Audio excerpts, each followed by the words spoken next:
Hey, man, it's Dukes and Bell. It's our behind-the-scenes show. We bring you behind the curtain a little bit, talk about some of the things that we're thinking about bringing up today, and hope everybody's doing well out there. Rainy day in the ATL, but hopefully we'll get some sunshine, and it'll be a nice Thanksgiving. Happy Thanksgiving to all of our listeners and folks checking us out here on the stream, guys, wherever you're accessing it. Appreciate you. Mike, first and foremost, acknowledging yesterday. Good time, man. Our charity golf classic, had a good time out there at Eagle Watch, and it was a lot of fun. And thanks to the listeners, the guys we got a chance to play with, man. They were very cool. Larry in the truck and his buddy Mike. Good dudes, man. Mike's 72 years old day, and just a smooth, easy swing, a lefty. So it was kind of cool. Some of those dog legs that Carl and I were going to be hooking into trees or slicing into trees, it worked out perfect. So it's always complimentary golf when you play in a scramble like that. But we raised over 40 grand to help out Pets for Vets, thanks to everybody who did the online auction. And, of course, all of our listeners and all the sponsors who came out and helped out with the Brown Grass golf tournament up there at Eagle Watch. It was a great day. It really was, man. Now, this morning, my wife doesn't tell me because I just rolled out of bed. Dogs need to get walked. I didn't realize there was a friggin' line of tsunami coming through Georgia. Yeah. I got out about a half hour out from the house. Whoosh. I mean, even Ike was like, "This is too wet for me, man." So, yeah, I got caught, as my dad would say, a tarantula downpour this morning. But hopefully that stuff's gone down. Tarantula? Yeah. I've gotten caught in that where it looks cloudy outside like that, and you're like, "Oh, we'll just go anyway." And they're like, "Yeah, let's go." And then you get halfway, there, and it starts raining, and they're looking at you like, "You're not gonna pick me up?" No, I'm not. No. So fellas, we got to continue our conversation with the Falcons tomorrow. We are up at Flowery Branch tomorrow, and we'll get a chance to talk to Rob. We'll get a chance to talk to a couple of players, hopefully as well. But this situation is pretty simple, and that is what this offense is going to look like with Kirk Cousins apparently under center. It looked better against the Saints. We didn't really dive into the game itself yesterday, but let's be honest. We were supposed to win this game. I think everybody was more surprised at how we won it and what they did offensively. So, Mike, I mean, look, I think where this is going, two things. One, save jobs. Two, to be more efficient on offense. You've got to continue down this track. You've got to let this train roll kind of where you started this thing now. What I'm saying is I don't expect Zach to go back and we're going to be in the pistol 50% of the time next week. I just don't. No, I mean, like Cousins is a veteran. We understand that. The question we got into yesterday, and we'll talk more about it today with you. A lot of listeners had strong responses. It's not an indictment of Michael Penix Jr. We just don't understand why the coaching staff doesn't have him under center more. Because when you got two great running backs like Algier and Bijan, it just makes everything flow. And I understand we went back and looked at the numbers. There was never a time where the Rams ever ran as much pistol as we did with Michael Penix Jr. this year. So they did run it as much as 22%, but not as much as we did with Penix Jr. And at times, the other thing is, Carl, how discombobulated it looks, how slow the plays are in developing, him with the play action, and it is taking forever out of the pistol before we can actually see his receivers downfield. Cousins got guys like David Sills and other dudes involved, got Mooney involved, 50 yards in the air. Play action works. So we'll see what the media says. We'll be up at Flowery Branch on Wednesday. We'll ask Zach Robinson and coach more about it. But the offense had to flow. The only thing that Carl brought up yesterday is we still don't have enough plays. Still had a couple of too many 3-and-outs. The Saints had 23 more plays, which is taxing a defense, to Carl's point yesterday, which is doing a great job as far as pass rush. Yeah, Day, Big O, where are you guys at on what you saw Sunday, man? I mean, we chopped it up via text like we normally do, but everybody is kind of taking it in. I was as happy as I was that we beat the Saints. Hi, Saints fans. I was still disgruntled that this should have been happening the entire time. Oh, where are you at on the offense? You happy? Where are you at? I sent y'all the cut last night from the coach's show. Raheem was talking with Arch, and Arch brought up the numbers. Let me go ahead because I counted. He counted the specific number of snaps that Kirk was. Wait. Let me guess. He said stats are for losers. No. Oh. No. Arch had the numbers of times that Kirk was under center versus times Kirk was lined up in shotgun versus pistol. And the numbers, like you said, it was a 50% snap rate with Kirk in under center versus everything else. And Raheem said this, just flat out. You do what the QB can do. Oh. You do what the QB can do. Oh. Those are his exact words. You do what the QB can do. So what you're telling me is that Kirk can play under center and Michael Penix can't play under center. That's what you're telling me, right? It sounds like to me. You're telling me that Michael Penix has to play in shotgun, has to play in pistol. He has to play in those formations because, to quote Raheem Morris, that's what he can do. So if you do what your quarterback can do, you're telling me that you have a quarterback that is limited in what you can do, what you can call, what you can run offensively versus Kirk, who apparently the whole wide playbook is for him. But for Michael Penix, he's a veteran. But to Orrin's point, why weren't you going to take it all the way back to the summer? Take it all the way back to minicamp. He's got to get under center. You can use the pistol. I'm not saying that you can never, ever use the pistol, but Michael Penix Jr., guys, he didn't even play in the preseason. That's what irks me. It gets back to these coaching things we've talked about, Carl. So even if we make a good run and get back to 500, if I'm Arthur Blank, to Orrin's point, these are some of the questions I got to be asking Raheem about his coaching staff. And is Zach the right man for this job? You say you do what the quarterback can do.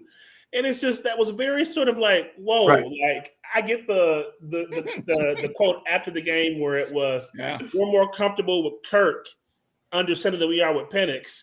When you flat out say you do what the quarterback can do, then you're telling me that the quarterback we have that started the first, 11 or 10, the first 3 quarters of the season, that quarterback could not run things that you needed this offense to run.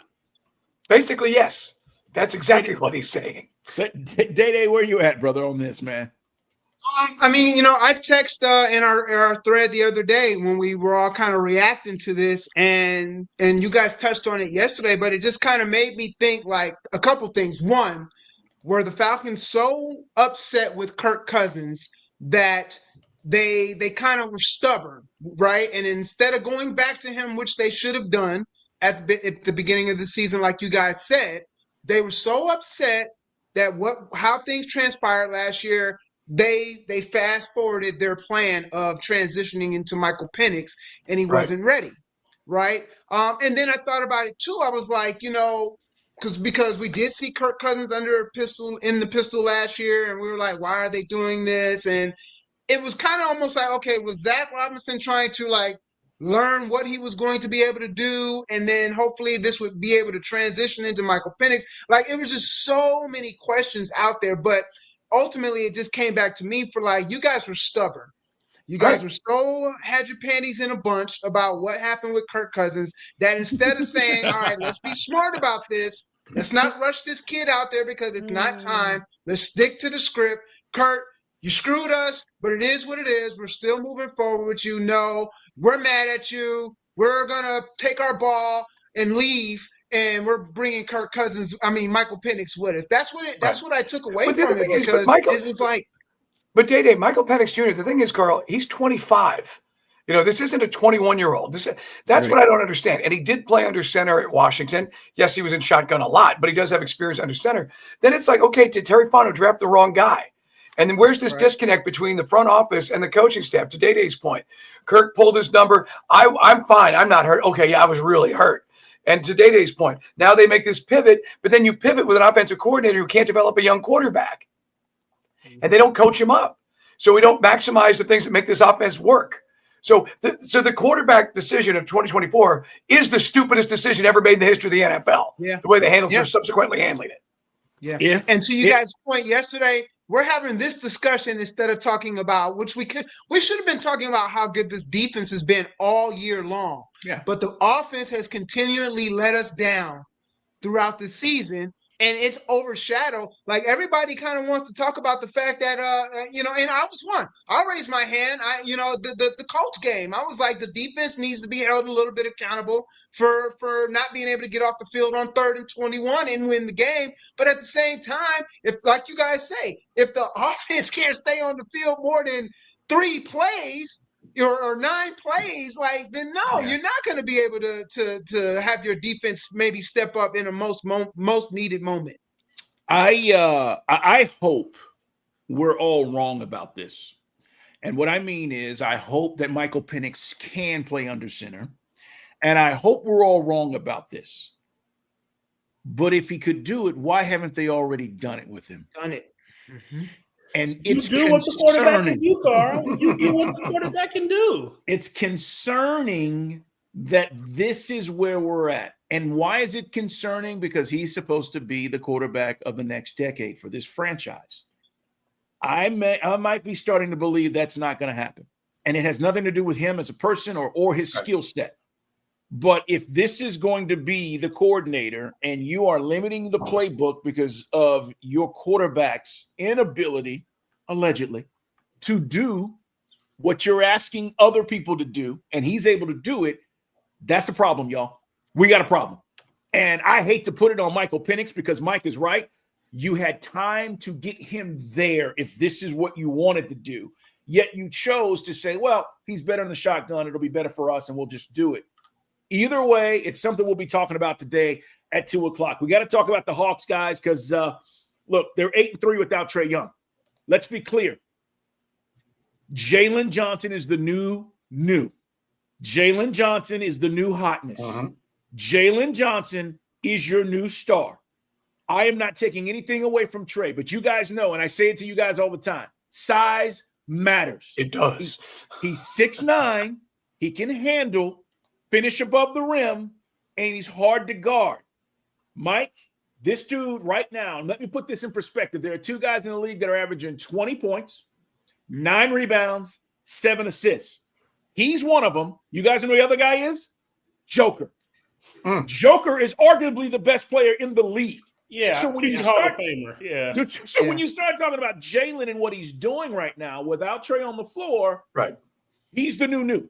And I love Trae, and I can't wait to see what he does when he comes back. But this may be what we've always wanted. What if by default Trae has a legitimate superstar that we didn't have to go trade for that is on this team, and now he can just play how he plays. He doesn't have to force those shots, Mike. He doesn't have to be the hero and play hero ball because you got a dude that you can now go to. I like what I'm seeing. They're back in action tonight. It's a NBA Cup game, but fellas, Jalen Johnson is rocking it out right now. Mike? Right. Remember, guys, when we got him in the NBA draft, he was 18 out of Duke. And everybody talks about it takes 4 to 5 years for these guys to develop. And now he's fully developed and he's healthy. Knock wood. Yeah. You know, that he's because, you know, he might have been in this position last year, you know, if he hadn't had the injury. But Jalen Johnson is that guy. And now the key is, and this is what I want to see Quinn Snyder do something when Trae comes in. How do we maintain this production offensively? Have the flow. Don't take a step back defensively. Because, you know, we got Dyson Daniels. All he can do is play defense. We got enough scoring now. But don't worry about Dyson doing any of that. So Trae's not the liability when he's in the half court. But, man, we're into this cup thing again. Yippee. You're taking on a bad Wizards team. And as Day pointed out before our show, schedule gets really difficult. We get some really good teams. Going to see the Pistons again, the Sixers, Cavs. So I want to see how Quinn Snyder, when Trae comes back, how does he keep this train on track? And it should be even better. There shouldn't be there should be no static when Trae comes back. And I don't want to hear about this, well, they don't really function in the half court. Trae should make this team better, and then this should be a top 3 team in the Eastern Conference. That's right. Yeah. Oh, what do you think, bro? Jalen's special, man. I think I told y'all before, one of the big reasons why Quinn took this job was just the fact that he could do so much. And the fact about Jalen, too, I don't know if y'all remember, Jalen sat out that COVID year, or he played for a little bit, and then he sat out the back half of it. So teams did not know what Jalen Johnson legitimately was. They saw him play for maybe a little bit of that season, and that was it. So for the Hawks to stay as vigilant as they were, be consistent with their scouting with him as it were, and just stay with the development of him too, because, I mean, to be honest with you, some teams would have cut and run on him with all those ankle injuries that he's had so far. But the Hawks have stayed with him, knowing the potential that he has. And Carl, like you said, man, this guy's the future. Like, the future. Trae might be the highest paid player on the Hawks team. He might be the most high-profile player on the Hawks team. But Jalen right now is the straw that stirs the drink. Yeah. Like, because you can see right now, the Hawks are staying afloat right now in part without Trae because of what Jalen is giving you from a scoring standpoint, from a defensive standpoint, from a distribution standpoint. I mean, these are legitimately not just like all-star numbers, but these are all NBA-type numbers. Yeah. And that's the type of player he is right now, Jalen Johnson. Yeah, I mean, he just passed Lenny Wilkens for the most games Yeah, with 15. What was it? 15 points, 5 rebounds, and 5 assists. So I mean, kid is special, man. And again, it's all really been a matter of him just remaining healthy throughout all this time. So can we keep him healthy? Can I know you. We go back to when you guys teased him about the shoes, Carl. Get some high tops, bro. But yeah. But like you said, if he stays healthy, I've always felt like Trae, and I feel like this about a lot of point guards. Like I feel like the NBA has transitioned to where point guards aren't true point guards.